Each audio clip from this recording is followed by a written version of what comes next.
좋은 아침입니다. 오늘은 로마서 15장 말씀을 통하여서 여러분과 함께 은혜의 시간을 가지려 합니다. 이 시간을 통하여서 하나님께 가까이 가길 소망합니다. 시작하죠. 이전에는 우리가 당연하게 생각했던 것들이 지금은 당연하지 않게 여겨질 때가 있어요. 조금 더 쉽게 설명하기 위해서 한 예를 들어볼까요? 학교를 예를 들어보면 좀 이해가 쉬우실 것이에요. 전에 학교는요, 제가 학생 때 학교는 빠지면 안 되는 곳이었어요. 아파도 꼭 학교에 출석해서 버텨야 하는 곳이 학교였고, 학교를 매일 출석하여서 개근을 받는 것은 큰 자랑거리였습니다. 왜냐하면 개근상은 그 학생의 성실성을 좀 대표하는 또 다른 방법이었기 때문에 학교를 매일 가는 것은 당연한 것이었어요. 그런데 요즘 초등학생들은 학교를 매일 출석하는 것이 조금 어색해해요. 왜냐하면 학교를 매일 간다는 것은 부모님이 바빠서 같이 여행 갈 수도 없을 만한 상황이 그들의 성편이라고 인식될 수 있는 것이죠.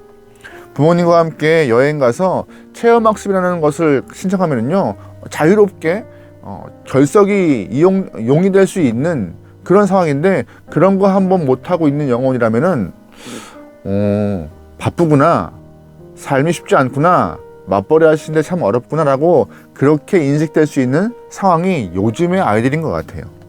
그뿐인가요? 학교 수업도 전과 같지 않은 것 같아요. 전에는 학교 수업이 배움의 중심이었기 때문에 선생님의 권위도 상당히 높았습니다. 하지만 현재에는 학교 수업이 아이들의 배움의 전체가 아니라 오히려 학원이 선행학습을 통해서 학원에서 배우는 그런 학습이 학습의 중요한 부분을 찾아가다 보니까는 전과 같은 학교에서 배우는 배움이 크게 기대치가 없고 선생님의 권위도 상대적으로 많이 다운되었습니다.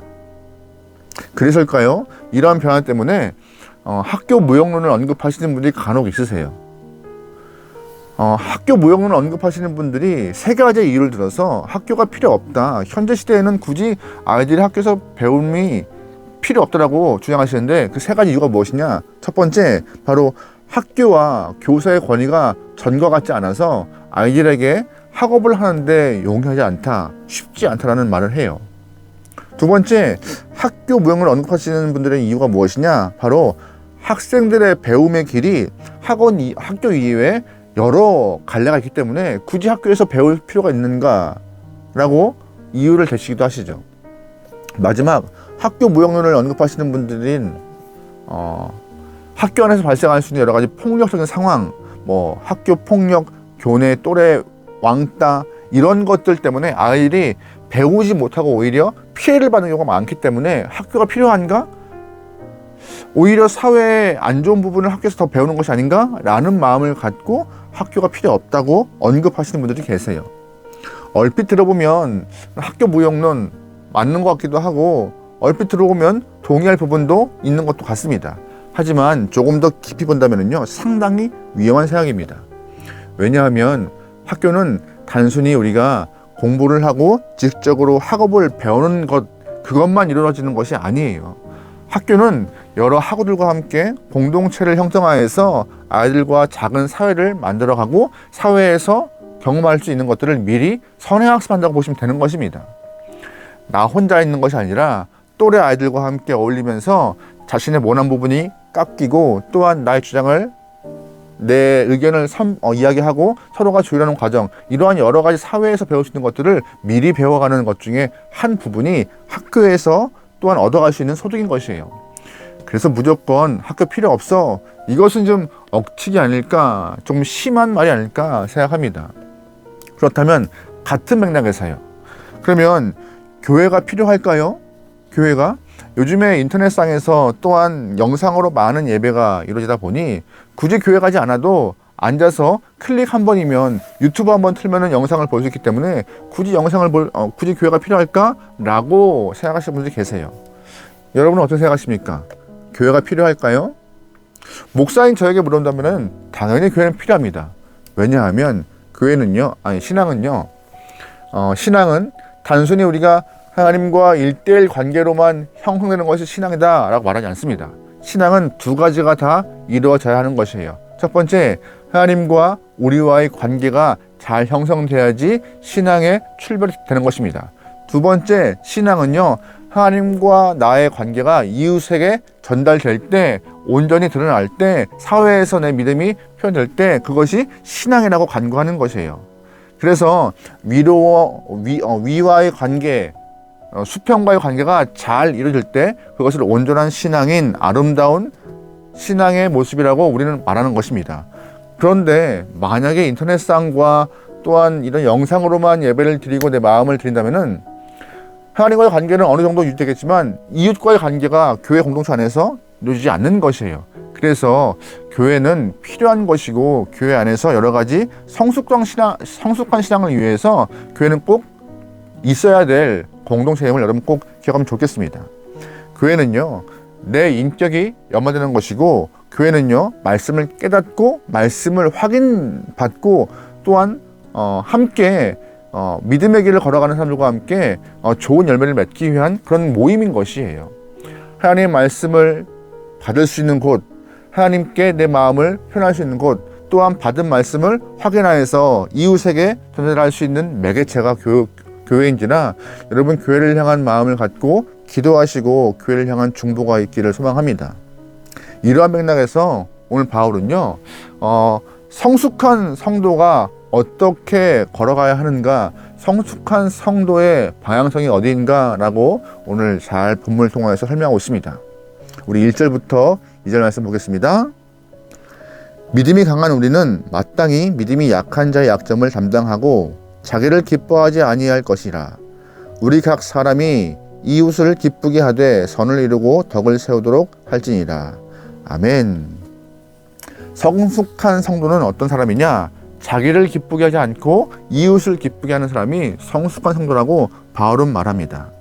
다시 말해서 성숙한 성도는 자기중심적인 삶이 아니라 공동체를 기쁘게 하는 그런 자가 성숙한 성도이며, 또한 교회의 덕을 세우고 그리스도의 덕을 세우는 사람이 중요한 일을 감당하는 성숙한 성도라고 오늘 본문에서 바울은 말하고 있어요. 사실 우리가 여러 사람과 함께 교회 안에서 신앙생활을 하다 보면요, 얌체 같은 성도가 존재합니다. 자신의 얼굴이나 자신의 이름이 또한 자신에게 이득이 될 만한 것들은 열심히 봉사하고 생각하지만 자신의 이름이 드러나지 않고 얼굴이 표현되지 않고 묵묵히 뒤에서 하는 일은 잘 참여하지 않는 성도가 존재해요. 여러분, 그런 분들 보면 어떤 마음이 드세요? 구제에는 인직하고 이익이 생기는 일은 1등같이 나와서 열심히 일하는 그런 성도가 있어요. 그런 분들을 본다면 여러분 어떤 마음이 드세요? 자기중심성을 갖고 교회를 생활하시는 분들 보다면 여러분은 어떤 마음이 드세요? 솔직히 불편해요. 마음이 편치 않아요. 게다가 얌체 같은 성도님들은요, 자기가 교회에서 하는 일을 굉장히 크게 말하고 자기가 교회에서 중심인 양 많이 드러나고 있습니다. 이런 사람 볼 때 어떤 생각을 갖는 게 맞을까요? 우리가 그를 무시하고 얌체 같다고 그를 정죄하며 그를 이렇게 막 핍박하는 것이 옳을까요? 바울은 그렇게 말하고 있지 않아요. 바울은 그 얌체 같은 성도, 즉 믿음이 약한 사람들을 향해서 어떤 마음을 가져야 하느냐 답을 주고 있습니다. 5절 말씀에 이런 표현이 있어요. 이제 인내와 위로의 하나님이 너희로 그리스도 예수를 본받아 서로 뜻이 같게 하여 주사. 아멘. 성숙한 성도들은요, 믿음이 약한 자, 아직 믿음이 덜 자란 자를 향하여서 인내와 위로의 하나님을 기억하며 그를 그렇게 선대하라고 말하고 있습니다. 얌체 같다, 아직 어리다, 너 어떻게 하냐 막 정죄하는 것이 아니라 위로하고 인내하고 그를 보듬으래요. 하나님께서 그들을 인내해 주신 것처럼 우리 또한 그들을 인내할 필요가 있다고 말하고 있는 것입니다. 하나님이 그들을 용인하고 있는데 왜 너희가 그들을 정죄하고 그들을 핍박하느냐? 그거 옳지 않다라고 바울은 말하고 있는 것이에요. 동시에 내 상한 마음과 내 상한 상처 또한 하나님이 위로하신다는 말씀을 이 안에 다 포함시켜 놓은 거예요. 결국 성숙한 사람은요, 바울이 이 말을 종합해 볼 때 기도하라고 말하고 있는 것이에요. 기도하라.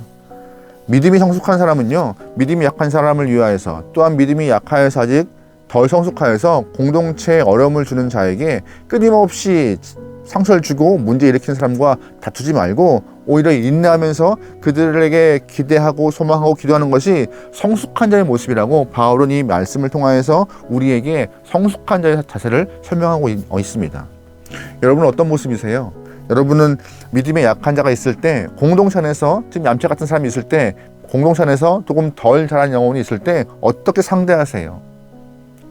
그들을 훈계하고 그들을 끌어당기며, 아니 그들을 무시하면서 너는 너가 길 가라, 나와는 결이 달라 라고 그렇게 치부하시나요? 그것이 아니라 오히려 기대하고 기도하며 소망을 품고 인내하는 것이 성숙한 자의 모습이라고 바울은 말합니다. 우리가 공동체 안에서 그러한 모습을 품기 소망합니다. 기도하고 기대하며 인내하도록 하나님이 그 영혼을 품었던 것과 같이 우리 또한 그런 마음을 갖는 것이 필요하다고요. 성숙한 성도가 믿음 약한 성도를 품어야 되는 중요한 이유가 있어요. 그게 뭔지 아세요? 7절 말씀에 그러므로 그리스도께서 우리를 받아 하나님께 영광을 돌리심과 같이 너희도 서로 받으라. 아멘.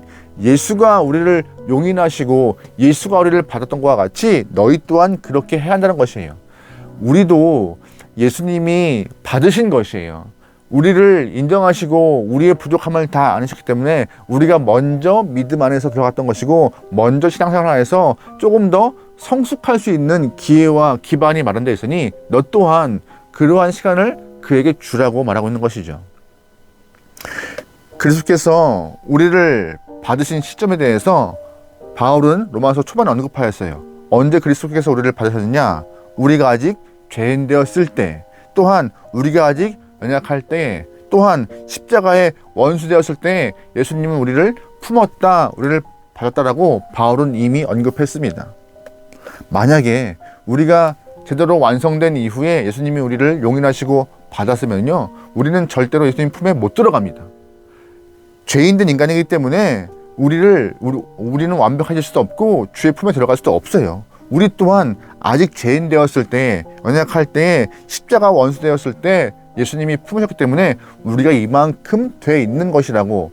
그래서 너희 먼저 예수 믿었기 때문에 교만할 필요가 없다고. 너희 또한 완벽하여서 품은 것이 아니라, 너희 또한 성숙하여서 주님이 품으신 것이 아니라, 너희가 십자가와 하나가 되어서 예수님이 품으신 것이 아니라 원수가 되고 성숙하지 못하고 원수 되었기 아직 죄인 되었을 때 예수가 품었기 때문에 너희 또한 그 너희 모습을 기억하며 성숙하지 못한 자 품은 것이라, 품어야 한다라고 바울은 말하고 있는 것이죠. 이것이 교회를 건강하게 아름답게 또한 성숙한 자가 더 신앙생활을 잘할 수 있는 비결과 방법이라고 바울은 말하고 있는 것입니다.